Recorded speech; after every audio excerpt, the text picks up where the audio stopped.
Alright, what's the word, y'all? I'm gonna get into a little UFC Kansas City review. This was honestly a really good card. I went 12-2 on my picks, so I'm pretty happy with how I did. Um, yeah, let's get into it off rip. Justin Edwards, Chelsea Chandler. This was kind of a banger in its own way.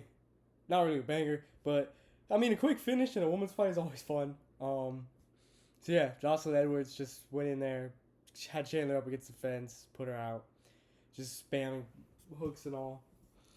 And yeah, Jocelyn Edwards got the W. Timmy Kwamba versus Roberto Romero. This was a gas fight, not gonna lie. This is one of the only ones I got wrong. But the first round I actually had scored to Roberto Romero. Roberto Romero is a good fighter. He is not a good record, 8-5-1, but he's honestly a good fighter. He's fun to watch at least. Kind of trading it first, but then in the second, Kwamba just like kind of turned it on, and he had this like, I don't know, this like the last like 20, 30 seconds, I guess, he was just like perfect. Like he hit him with a 1-2, and then a nice like, he went step back, head kick was perfect.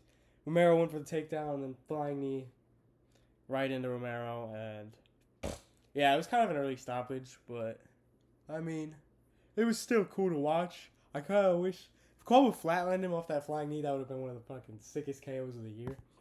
But yeah, it was a dope sequence and all that. Like Timmy Kwamba for that. Good for him to get a win. That's his first UFC win. Jacqueline Amorim versus Poliana Viana. I had a perfect pick here. Submission in the second round. Ooh.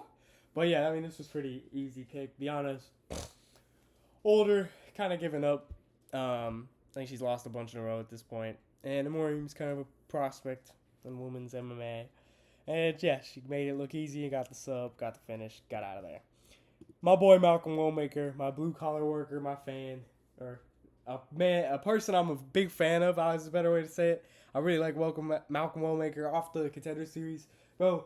He knocked out Cam Simon in an almost identical fashion to his Contender Series win. A perfect counter strike. This time it was a counter right when Simon was blitzing in. Put Simon down and out. Couple follow-up shots, but he was already done, basically. Wellmaker's dope. I can't wait to see what they do next to him. Maybe, I don't know. Give him a Peyton Talbot. Let's have a battle of the two guys who chinned Simon and see who's better. That would be an interesting fight, in my opinion. I like Malcolm Wellmaker, though. I'm excited to see what he can do in this division.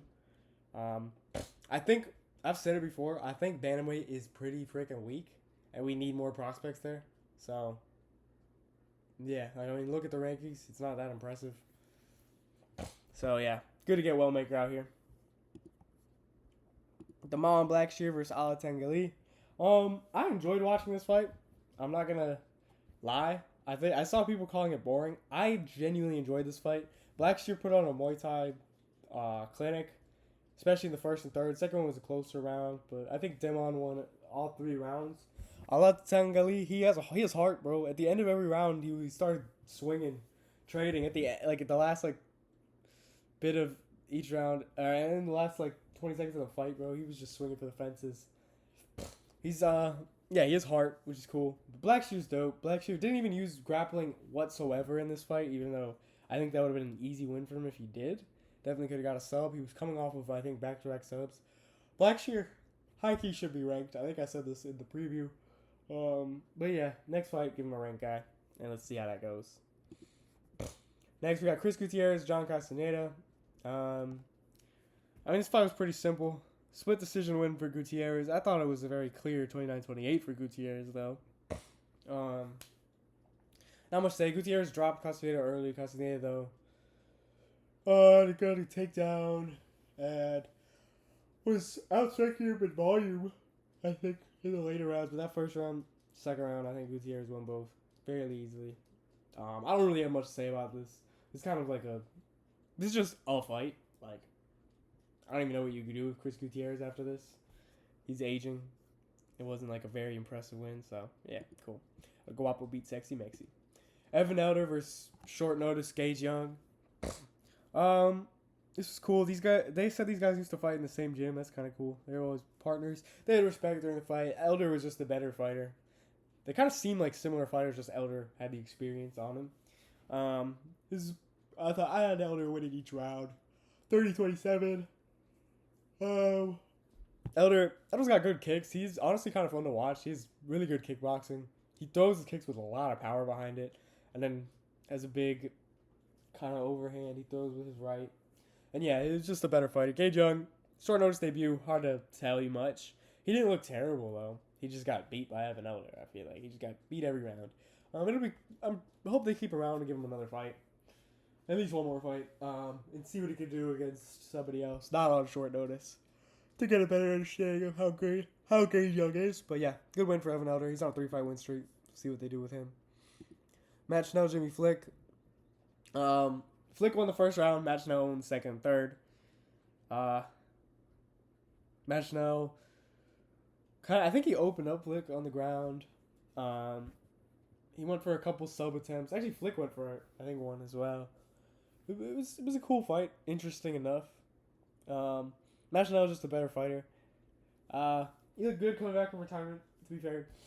It was a good performance. I don't really know what you do with him next. I don't even know if he fights again, to be honest. Just might retire again. But yeah, he was a good win. A good 29-28 over Jimmy. The Brick Flick. I mean, who does that to Jimmy Flick, bro? Who does that to the Brick? Cool. Aliskerov versus Muniz. I had this my first round knockout. Of course it was. Everybody's saying that Aliskerov looked good. Like, really good in this fight. I thought Aliskerov looked lame. Lame as fuck. I mean, he got the KO, but nothing about this dude screams he should be ranked. Bro's like, oh yeah, he's giving me top 10 opponent. Like, bro, you got chinned by Whitaker. Like, good job coming back. You beat Muniz. Muniz looked like a shell of how he's been in the past, though. Like, he literally didn't do anything. I feel like he just was backed up against the cage the whole time. So I guess good Aliskerov controlling the pressure. But, no, nothing about this says give him a ranked guy. Like, good job getting the KO, but you still need to fight a couple other people. Maybe fight, like, I don't even know. Who'd be a good guy to put him against? I can't even think. I can't give him another win. Give him a stylistic matchup. Maybe a weird stylistic matchup. Maybe like who's a decent unranked wrestler? I can't even think of any. I don't know. I got a little allergies right now. It's distracting me. Anyways, let's go on to fight of the year maybe so far. No, I'm kidding. Probably not fight of the year. It's my second favorite fight that's happened this year though, in my opinion. Randy Brown, Nicholas Dalby. Holy shit, I love this. Brown broke Dalby's nose early. Put the pressure on him, and then Dalby came back, knocked Brown down, set him in for the rest of the round. The first round was very split. Like, you could have gave it to either guy. I gave it to Randy Brown, but even with the Dalby knockdown, but it was awesome. Second round, they go in, they're rocking each other, but they land a couple, and then Brown finally rocked Dalby pretty well against the cage, and then they come, and they were trading, like, they come to the middle, they start training, like, fucking Holloway and Gaethje, bro. They're just swinging at each other. And eventually Brown connects a big hook over top, flatlines Dalby, walks off. I know he was thinking he was the shit after that. I fuck with Rude Boy. Rude Boy is so good. He beat Brian Battle. He should be ranked. Yeah, it does, and I heard others say it, but it does make JDM's win look so much better, because Brown is a legit good striker. Sorry.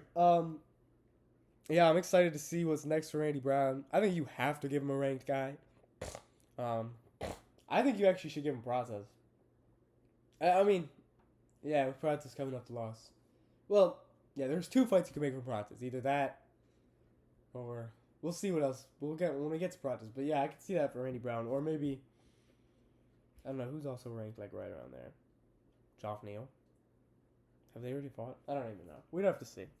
I would have to see. But this was a great fight, and good that they both got the bonus for fight of the night. I'm happy with that. It's well-deserved. Randy's a fucking killer. Dalby's a maniac at 40 years old for swinging like that. Woo. Anyways, next one. This was the worst fight of the year. I did get it right, though. Magomedov beating Pereira. This fight, I mean, it was just so boring. Pereira literally is just not what he used to be. Like, Fluffy ruined him, I think. Well, he looked awful in this, in my opinion. I was just kind of had him against the cage the whole time. Was landing the better shots. Rocked him a couple times. But I didn't even do. I was gassed out too. The third round was like unbearable to watch because neither of them did anything. Pereira didn't do anything the whole time. But yeah, Magomedov won each round pretty well. Uh, yeah, it was a fight. It's just a fight. It's nothing to remember. Nothing to even really think about. To be fair. David Onama, Giga Chikadze. I'm upset about this. Giga won the first. Onama won the next two. This one and the other ones I got wrong. Yeah, Giga just had nothing to do for the wrestling. He won the first round striking, but once Onama got the takedowns, cage control time won. I mean, he was getting beat striking. Second round, third round, you gotta give it to Onama. Onama has like half of each of those rounds control time. It's a boring way to fight, but it gets the job done, doesn't it? So yeah, Onama with the W. Moving on, we'll see what they get him to do next. But yeah, my boy David Onama. I don't know who you give him. Maybe. I guess Danny. That's what I heard others say. I was gonna say Yusuf's Law, but they literally train together, so nah, not them. Cool. This was awesome. I mean, this is so cool. This was such a perfect. It was just vintage Anthony Smith. Like, it was just everything about it. The walkout, so happy and stuff.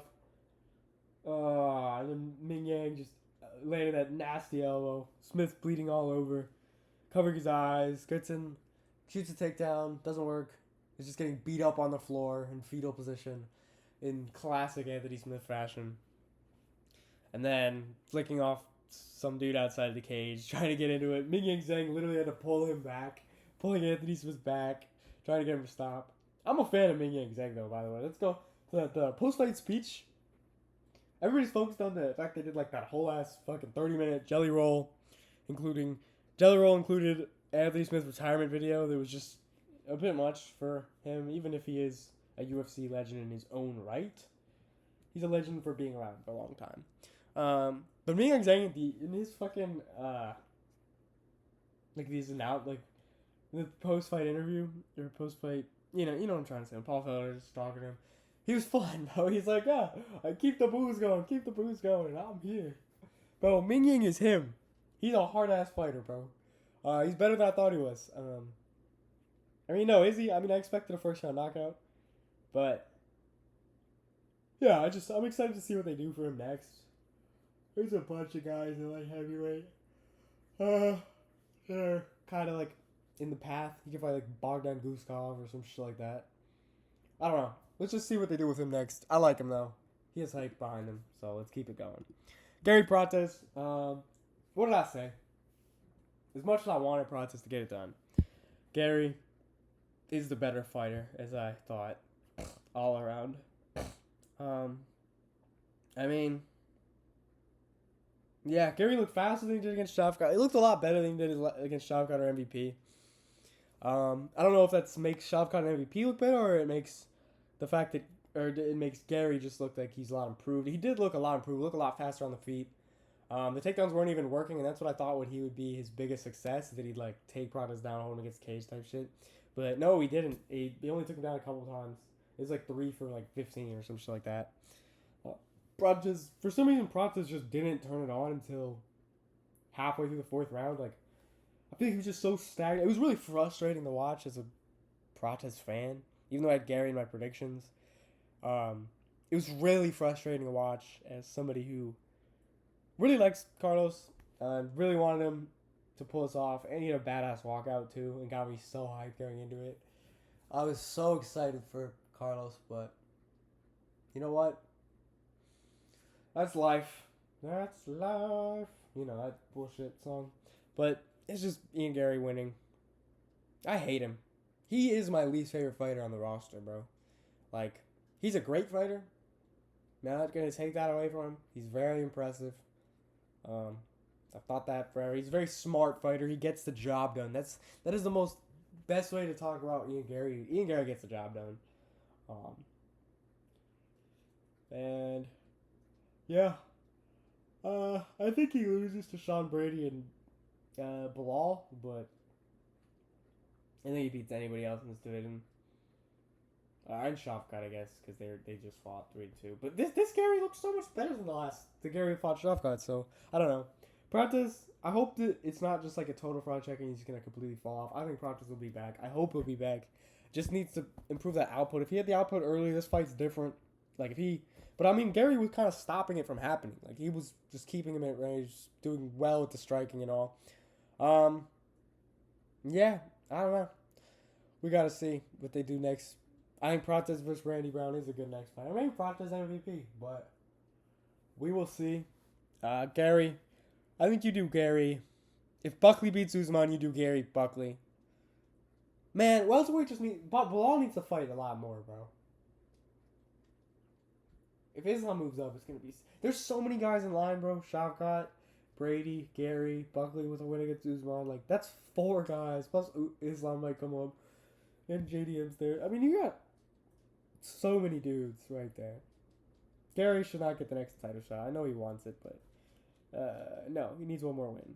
You're coming off a loss to Shavkat, close fight, loss to Shavkat, and then good win against Pratis. Even though that 5th round, Pratis could have got it done. I really wanted CP to get done. I was fucking standing up, getting so hyped, bro. I was like tweaking, thinking Pratis was about to finish him, but he couldn't get the job done. But that's life, you know. It happens. Hopefully CP's back. We love the fighting nerds.